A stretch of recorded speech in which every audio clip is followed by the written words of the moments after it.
Alright, this is my third time recording this video. The previous two recordings spanned approximately 15 to 20 minutes in length, but I truly think that a lengthy video is unnecessary for this particular topic, and that's coming from somebody who routinely records 20-30 minute videos.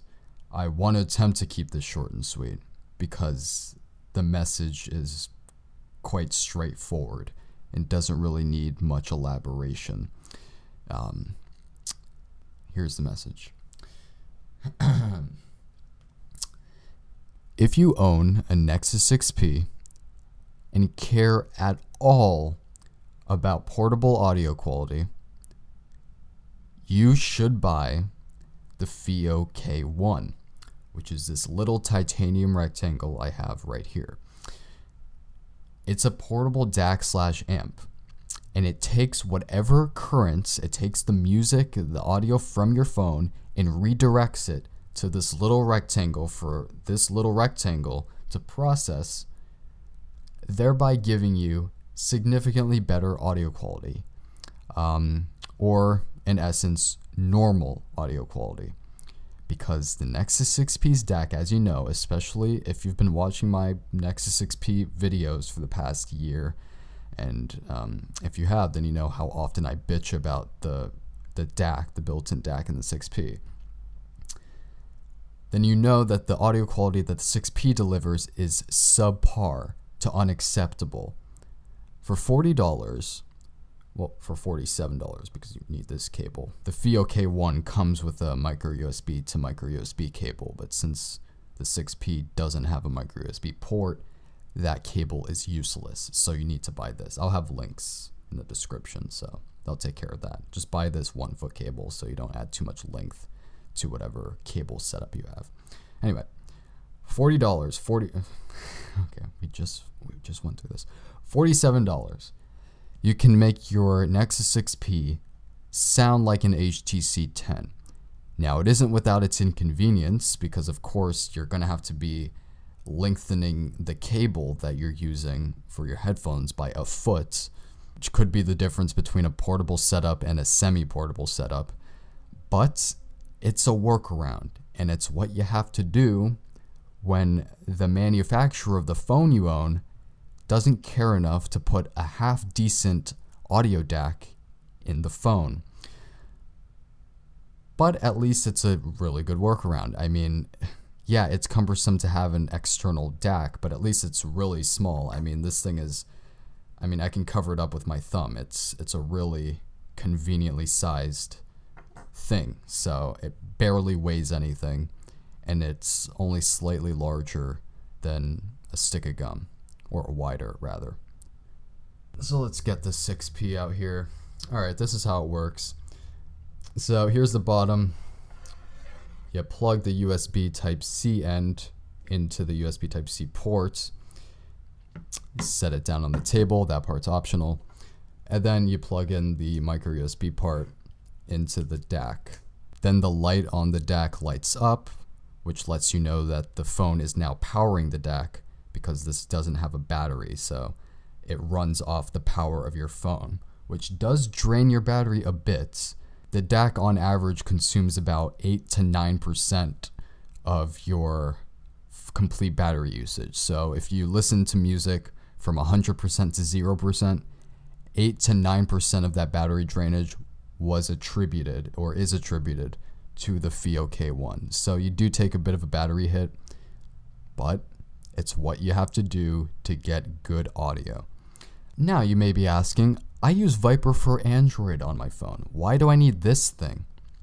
Well, because it's inherently good, not artificially good. I've been using Viper for Android for the past year until I got this thing a week ago.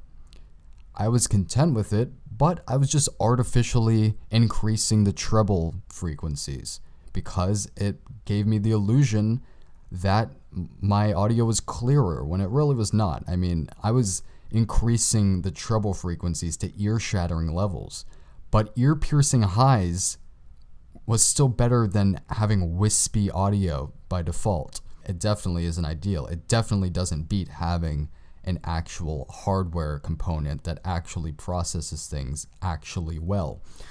So it's, I would still advise you, even if you think you're fine with Viper for Android, just get a better hardware component, because that beats artificial software tuning any day of the week.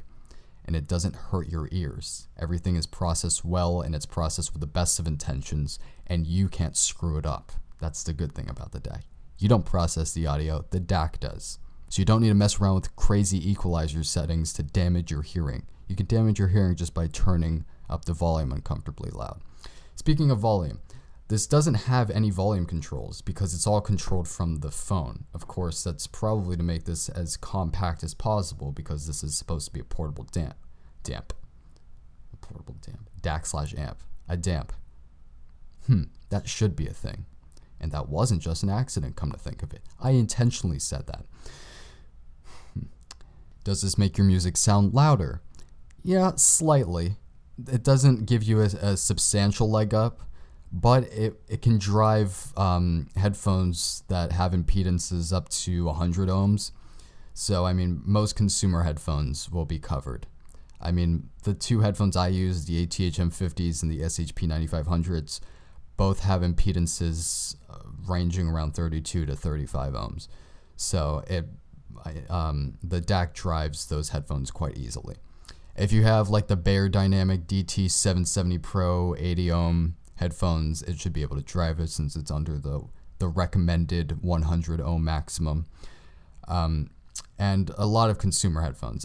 Virtually, as long as you're not trying to run HD 600s off of it, you should be fine. I don't know why you would run HD 600s off of a portable amp, because, one doesn't usually wear HD 600s out in public. But, it shouldn't be a concern. You should be able to play your music loudly enough. This is primarily to make your audio sound better. It's not to boost the audio volume to unhealthy, quote-unquote, levels. It's just to make the audio sound better. But if you want to boost the volume to uncomfortable levels, you should probably invest in the FiiO K1. It's about $25 more than the K1 is, and it's substantially larger too. But that's, of course, to accommodate for the fact that it, is more of an amplifier than this thing is. But you don't need it. It's almost pointless, considering that this drives pretty much any headphone that you'd use it with. Anyway, so speaking of the headphones, I guess we'll actually talk about the sound quality. Well, I would like to say it's a night and day difference, but truly it's not. It just sounds markedly better. The two words that come to mind when thinking of the 6P's stock audio quality are muddy and wispy. It lacks any sort of substance. There's no punch in the audio. Very mediocre degree of clarity. It's just a very, very mediocre performer. And it's definitely bottom of the pack when it comes to, top of the line smartphones. Phones like the iPhone 7 and 6S and 6 and the HTC 10, as well as the LG V20, run circles around the Nexus 6P's stock audio quality. But with this, it makes the competition pretty even. Here's the bottom line of this video. For $47, you can make things that come out of your Nexus 6P sound like they're coming out of the HTC 10. The audio quality is very comparable. I've used both my SHP-9500s and the Audio-Technica ATH-M50s with the HTC 10. And from memory, I'd say they're pretty comparable in terms of audio quality. And same goes for the LG V20. It will put you up there with the best in terms of portable audio output, because it's a dedicated DAC/amp. It's $40, and it's a damn good component.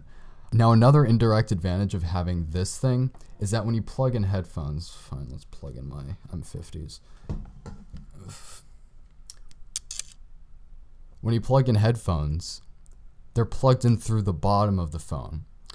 I don't like headphone jacks at the top, so this sort of resolves the problem, though it adds a bit of unnecessary length, but you win some, you lose some. But at least now it's in a more convenient position, downward, instead of, having the cable face upward from the top of the phone.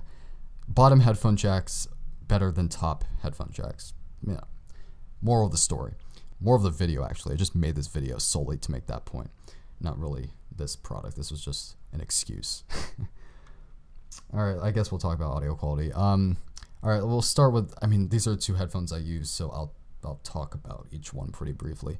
I mean, ATH M50s, I mean, everybody knows them. They're not that great for much. I mean, I use them for rap and pop, but for virtually everything else, I use my 9500s just because they're superior in virtually every way.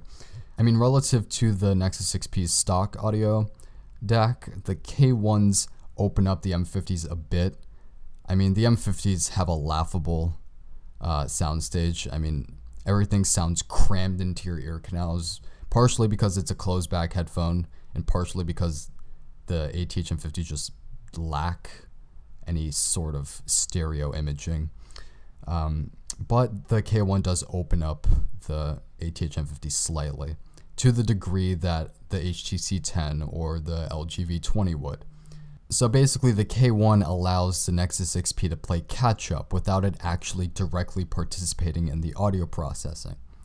So instead of going through the DAC here, it's rerouted through this cable into here, processed here, and then it goes into your headphones. So that's basically, yeah, I could have just cut everything else out and just have said that because that's all that really matters.